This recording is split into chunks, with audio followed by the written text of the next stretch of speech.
Hello everyone! Gagawa ako ngayon ng wonton. So before that, gagawa muna ako ng aromatics. So sineseparate ko ang paggawa ng aromatics ko. Unlike yung iba, pinagmimix na nila yung mga hilaw pa na ginger, onion, garlic doon mismo sa mixture. Pero ang ginagawa ko kasi sa akin, niluluto ko muna siya before ko ilagay dito sa mixture ng shrimp and chicken with spring onion ko.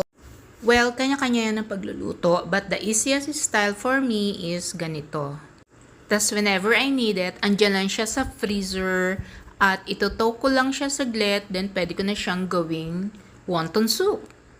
So, easy gawin mga moms. Lagyan lang natin ng mga gulay-gulay or noodles, ready na siya. Pwede rin natin siyang iserve any meal of the day. Binalot ko na pala siya sa wonton wrapper with 1 teaspoon